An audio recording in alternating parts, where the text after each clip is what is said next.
We have to understand his death. Fanele siqondisise It's ukufa not a kwakhe. simple thing. Akusinto elula. Yet he says he unites himself with us through the death. Kanti uthi uzihlanganise nathi ngokufa kwakhe. Because we were dead. Ngoba besifile vele. So for him to bring us to himself, Kuze yena he had silethe to kuye. die. Fanele ukuthi afe. Because we were dead. Ngoba vele besifile. Ephesians chapter 2. We were Efeso dead in our sins. Besifile ezoneni zethu. So Christ was not dead. uKristu yena beyangafa. Christ was alive with God. Wayephila From the very anoNkulunkulu sukela ekuqaleni. He had no death in him. Bekungekho ukufa vele kuye. He knew no sin. Beyangazi nasono. Now he had to come through Jesus. Kwafanele eze ngoJesu. Because he saw I must bring my people to life. Ngoba ubonile ukuthi kufanele alethe abantu bakhe I must empilweni. bring these dead people Fanele ngilethe labantu to abafile life. beze baphile. Because they are dead because of their sins. Ngoba bafile ngezono So zabo. for me to be one with them, Kuze ngibe munye nami. let me go and die. Ake ngihambe And ngiyofa. one can look at his death and say, umane usifele izono zethu." He was uniting himself to us. Bekazihlanganisa nathi. So he took every pain to unite. Wathatha bonke ubuhlungu ukuthi ahlangane nathi. Took every stripe to unite. Wathatha wonke umvimbi ukuthi ahlangane nathi. Not only just for forgiveness of sins. Kungathi kokuxolela kwezono kodwa. That's why you can be forgiven but not united with him. Ingakho ungaxolela kanti ungaphindanga wahlangana naye futhi. You can be forgiven but not Ungaxolela united. kodwa ungahlangananga naye. That's why many don't get it now. Ilapha abaningi bangayitholisisi kahle. Jesus has forgiven our sins. God has forgiven our sins. uJesu uthethelela izono zethu noNkulunkulu But naye futhi not uzixolele. everyone is united to him. Kodwa akusiwo wonke ohlangene naye. Not everyone is united to him. Akusiwo wonke omunye naye. So that's why Paul teaches us Ingakho uPaul about asifundisa becoming like him to the point of death. ngokufana naye kuze kufike ekufeni. That's where our union starts, Ilapho kuqala khona ubunye bethu in his death. ekufeni kwakhe. So you can use the name, Ungalisebenzisa igama casting out devils, Osho doing whatever. Sathane, Not wenze yet konke. united. kanti usengakabanga munye. Not yet united. Ungakabanga munye. So if he says to you, I never knew you, it means you're Uma not united to me. Angikaze nganazi kusho ukuthi azange nibe munye nami. You're never united to me. Azange nibe munye nami. Because John came Ngoba uJohane uzile with the baptism of repentance. nokubhabhadisa But that kophenduka. baptism never united them to Jesus. Kodwa lokho kubhabhadisa azange kuphinde kubahlanganise They noJesu. repented Yebo baphendukile as John was baptizing them. njengoba uJona But they bebabhabhadisa. were never united. Kodwa zange bahlanganiswe. So we still have such a group Sisesenalo ke lelo Of people. qembu labantu who have repented abaphendukile but not united. kodwa basengakahlangani.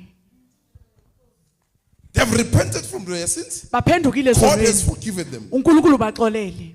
But the uniting Kodwa ukuhlangana has not yet happened. sengakaqali. Has not yet happened. Akaqali. Hence, that's why we don't see this power Njengoba singawaboni lamandla of raising the dead being at work. wokuvusa abafile asemsebenzini. Because we have a group of people who are forgiven. Ngoba sineqembu But labantu not abaxolelwe united. kodwa abakahlangani. Not united. Basengahlanganiswa. It's like when two people Fana nabantu ababili were fighting bebalwa and they decide to forgive each other. bakhetha ukuthi baxolelane. They can forgive each other but not uniting. Bangaxolelana It kodwa means there's still bangahlangani. contention, there's still disagreement. Kusho Though ukuthi we have forgiven each other, but kusenamphikisano. we can't be together. Kodwa sikwazi ukuphinde sihlale endawonye. We can't be together. Asikwazi We have ukuba ndawonye. forgiven each other. Yebo sixoleleni. Yes, we've Yebo. made peace, but we Sikwenzile can't be together. It Kodwa means asikwazi the ukuhlangana. uniting process Kusho ukuthi lokuhlanganiswa is failing. kuyahluleka. Now, looking at what caused you to be separated, Bheke lokho kwenza ukuthi uhlukane. it's the pain, Ubhlungu, it's the fight. izimpi. So for you to unite, Kuze it means phile you must hlangane. go to those fights. Kusho ukuthi kose nibuyele lapha kule yambi leya. You must go to that pain Fanele nibuyele kule babhlungu. that you have caused each other. Lo benlimazene ngabo. and unite through it. bese niyahlangana kibo. Hey, now that's where the problem starts. Iqala lapho ke inkinga. Jesus forgave us, uJesu God asixolelile. forgave us, uNkulunkulu asixolele. but He unites Himself with us through Kodwa death. buyisana nathi ngokufa.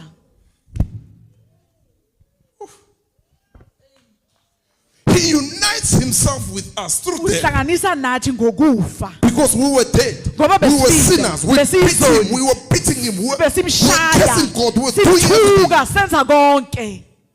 doing all these things, Senza zonke fornicating, lezinto. Sifeba. drinking, Sidakwa. smoking, Sibhema. stealing. Esitshontsha. It was all hurting God. Konke kwakulimaza uNkulunkulu.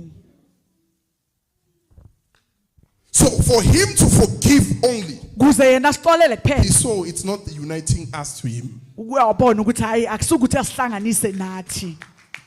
It doesn't make Him to reunite with us. Akumenzi ukuthi abuyelane nathi. I love Jesus Christ. Ngiyamthanda uJesu Kristu. It was not making Him to unite with us. Bekungamenzi ukuthi abuyelane nathi. So He brings Jesus. Manje uletha uJesu. Jesus goes to the point of the death, uJesu to uya the works emzini of the abafile. sinners, Emsebenzini yezoni. in order to reunite us with God. Kuze akwazi ukusibuyisana noNkulunkulu. So John the Baptist comes. uJohane umbhabhadisi uyeza. He baptizes people Uyababhabhadisa in abantu repentance. ekuphendukeni. Everyone who was entering the altar, they would speak their sins. Yeah, And John the bazokhuluma Baptist, izono zabo they ababhabhadisa were uJohane. forgiven, not united. Baxolele kodwa bangabuyiselwa.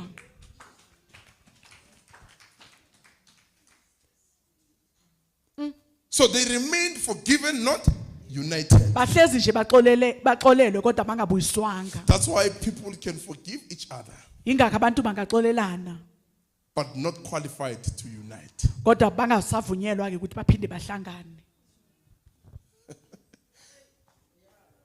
Making peace. Benzile ukuthula Sorry. But Yeah, no, we can't saxolisa. unite anymore. kodwa ngeke siphinde sibuyelane. We can't unite. It means we Angeke. failed the uniting process. Kusho ukuthi sihlulekile kubuyisaneni. Two shall become one. They are not one. Shall become. Basazoba abasengakabanga munye. So it's easy Kulula for two to be declared ukuthi ababili Or bathiwe blessed. babusiswe that they will become one. ukuthi bazoba But it's munye. not easy to become one. Kodwa kusilula ke ukuthi nibe munye. Now, Philippians 3, Filipi 3. Paul speaks about fellowshipping with Jesus in his pain. Ukhuluma ngokuhlanganyela noJesu ezinhlungwini. Now, the two must become one. Ababili So when kufanele babe pain comes, they can't fellowship. inhlungu maziza hayi abakwazi ukuhlanganyela. When troubles comes, they can't fellowship. Ababi When nobudlelwano. poverty comes, they can't Makuza fellowship. izinkinga abakwazi ukuhlangana.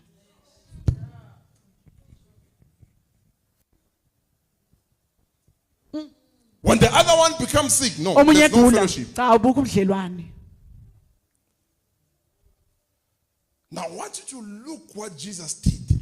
Mfuna ubheke lokuJesu akwenza. Zonke lezi sizenze kuNkulunkulu. Ubufebe, ukudawa, ukutshontsha, yonke lemihlolo, ukuthakathi, yonke lento sizenze kubani against God.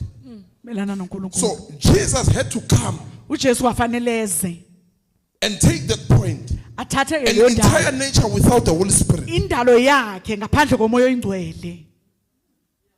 Though he was baptized by the Holy Spirit Nakuba wabhabhadiswa ngomoya and he oyingcwele. was led to the Waholelwa wilderness. ehlane. But on the cross, Kodwa ke he had to siphambanweni. give up the entire nature without the Holy Spirit. Kwafanele So he anikele can't umzimba wakhe take the Holy wendalo. Spirit and the human nature. Akwazanga He had ukuthatha to umoya give oyingcwele up nendalo. Kwafanele the Holy alishiye Spirit. umoya oyingcwele. So that call in the uniting part. Caleke lokuhlanganiswa. Now at the cross, one can look at the cross and say, Omunye abheka isiphambano athi what's fair? There was uniting there. Jesus bekunokuhlanganiswa. gave up the entire nature, human nature, without Indalo those. inyama Father, ngenawo umoya oyingcwele. I commit my spirit now. Inikele Entire umoya nature. wami. Indalo yonke ke manje iphelele. The moment the entire nature without the Holy Spirit is left on the cross, Indalo yonke isele ke siphambanweni. God unites with us. I uNkulunkulu will wahlangana send the Holy nathi. Spirit. Athi Union kuzothumela now. umoya oyingcwele. Sekuhlangana manje. Union now. Akuhlanganiswa. Ubunye. I've been forgiving you through the Bengimxolela. priest. Ngabapristi, yeah. But there was no reunion. Kodwa I was not bekungena uniting bunye. myself with you. Bengazibuyiseli kini, bengahlangani nani. Benginixolela kuphela. That's how people live. Ngendlela abantu baphila ngayo. It's easy to say, please forgive me. Kulula ke bacela uxolo. But you can't go and look for the pain. Kodwa niye How did ezinhlungu. it come? Uthi lize kanjani lenhlungu? How did this trouble come? Lenkinga ize kanjani? Can we go back and look at it Singabuyela and sothola unite through it? bese sihlangana kiyo. No. Omunye uthi, no, mina seng enough. No more saying enough. Yeah. Jesus never said I'm enough. Azange asho ukuthi He nganele. said, I will take it all. Bathi Send ngizokuthatha me, Father, I konke. will go. I Wathi will thuma die mina for them. baba. Ngizobafela.